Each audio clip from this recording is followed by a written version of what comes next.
जय हिंद, वंदे मातरम। Welcome back to concept easy. जैसा कि आप देख सकते हैं, आज से हम स्टार्ट करने जा रहे हैं एक वीडियो लेक्चर सीरीज जिसमें हम डिस्कस करेंगे फंडामेंटल्स ऑफ ज्योमेट्री को। यहाँ हम डिस्कस करेंगे उन सभी प्रॉपर्टीज और एप्लीकेशंस के बारे में जिन पर बेस स्कूल लेवल से लेकर कॉम्पिटेटिव लेवल तक सवाल पूछे जाते हैं। तो चलिए शुरुआत करते हैं डेफिनेशन से।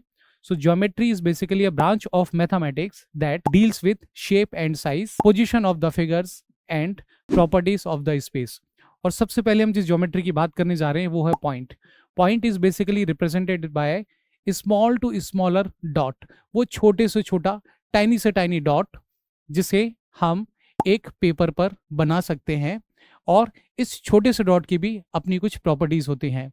जैसे अगर हम बात करते हैं पॉइंट्स की प्रॉपर्टीज की, तो points does not have any length, does not have any breadth. इसकी ना कोई लंबाई होती है ना कोई चौड़ाई होती है। Even it does not have any thickness.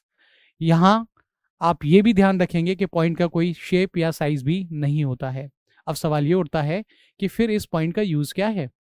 इस पॉइंट का यूज है एक पोजीशन को रिप्रेजेंट करने के लिए हम पॉइंट का इस्तेमाल करते हैं। जैसे कि यहाँ वन डायमेंशनल लाइन पर मैं किसी पोजीशन को दिखाना चाहूँ तो मैं यूज करूंगा इस पॉइंट का। ठीक वैसे ही टू डायमेंशनल प्लेन पर एक पॉइंट की मदद से मैं रिप्रेजेंट करता हूँ एक पोजीशन को। Case is same with any three dimensional geometry. यहाँ थ्री डायमेंशनल ज्योमेट्री ऑब्जेक्ट के ऊपर भी हम पॉइंट की मदद से किसी पोजीशन को दिखा सकते हैं। जैसा कि आप देख सकते हैं, एक लाइन पर बने हुए किन्हीं पॉइंट्स को हम रिप्रेजेंट करते हैं कैपिटल अल्फाबेट की मदद से। यहाँ कैपिटल अल्फाबेट ए और बी दिखा रहे हैं इस लाइन पर बने हुए इन दो पॉइंट्स को। जैसे कि इस स्क्वायर में वर्टेक्स पर बने हुए पी, क्यू, आर और एस पॉइंट की मदद से हम इस स्क्वायर का नाम रख सकते हैं square P Q R S. अगर सर्कल पर मैं कोई दो या तीन पॉइंट्स ले लेता हूं तो इन पॉइंट्स की मदद से मैं डिफाइन कर सकता हूं इस सर्कल का नाम सर्कल एक्स वाई जेड। इतना ही नहीं, पॉइंट्स आपस में मिलकर एक्यूमुलेट होकर बनाते हैं एक लाइन को। देखिए, जब मैं शब्द इस्तेमाल कर रहा हूं लाइन, तो लाइन के लिए आप ध्यान रखें, लाइन का कोई भी स्टार्टिंग और एंडिंग पॉइंट नहीं होता है, इसलिए लाइन को कुछ इस तरह भी दिखाया जाता है। और लाइन के केस में हम कहते हैं इसकी सिर्फ और सिर्फ लेंथ डिफाइन होती है।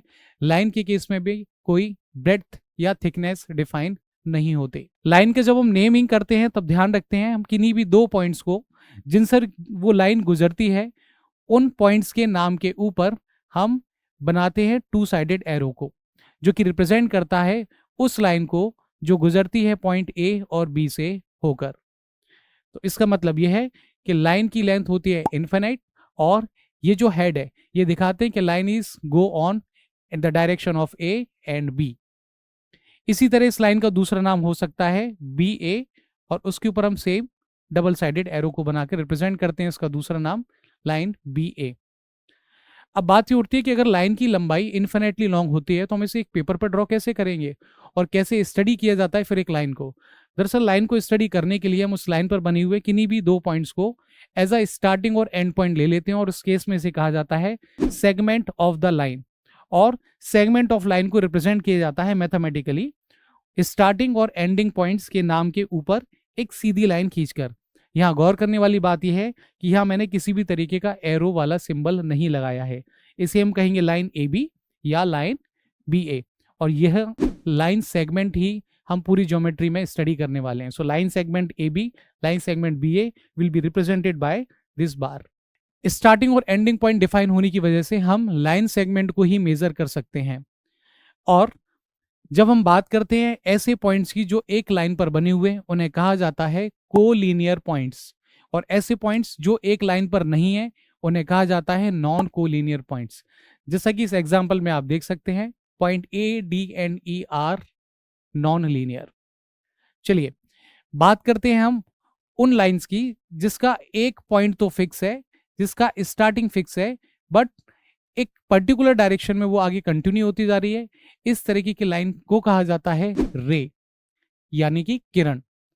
इस केस में हम देख सकते हैं कि अगर मैं सोर्स ए को फिक्स करता हूं और इस रे के लिए मैं देखता हूं कि ये बी की ओर जा रही है, तो इसका नाम होगा ए बी, और इसके ऊपर हम बनाएंगे सिंगल साइडेड एरो। इस एरो में हम देख सकते हैं जो हमारा सोर्स है उस तरफ हमने कोई भी एरो इस्तेमाल नहीं किया है, और बी दिखाता है उस डायरेक्शन को जिस डायरेक्शन में ये बढ़ता जा रहा है। चलिए एट लास्ट हम बात करने वाले हैं कोप्लेनर लाइंस की। कोप्लेनर लाइंस वो लाइंस होते हैं जो कि एक प्लेन पर आ जाती हैं। अब एक प्लेन पर ये जो लाइंस हैं उनके अलग अलग तरीके हैं, एक दूसरे के कंपैरिजन में उनकी पोजीशन क्या है, इसी बेसिस पर कोप्लेनर लाइंस को हमने कुछ नाम दिए हैं। जैसे कि कॉन्करेंट लाइंस वो होती हैं जो एक ही पॉइंट पर एक दूसरे को कट करती हैं। पैरेलल लाइंस वो लाइन है जो कभी भी एक दूसरे को कट नहीं करती हैं। और परपेंडिकुलर लाइन के केस में आप जानते हैं इस तरीके की शेप को हम बोलते हैं परपेंडिकुलर लाइंस, जहां पे 90 डिग्री का एंगल उन दोनों लाइंस के बीच में होता है। और लास्ट में बात करते हैं ट्रांसवर्सल लाइंस की। तो ट्रांसवर्सल लाइंस होती हैं कुछ इस तरह की। आई होप आपको points, line, line segment, rays और जो कुछ बेसिक से लाइन के टाइप्स हैं ये आपको क्लियर होंगे। इन सभी फंडामेंटल्स को लेकर हम डिस्कस करेंगे प्रॉपर्टीज ऑफ एंगल्स की अगले लेक्चर्स में। जुड़े रहने के लिए धन्यवाद। जय हिंद।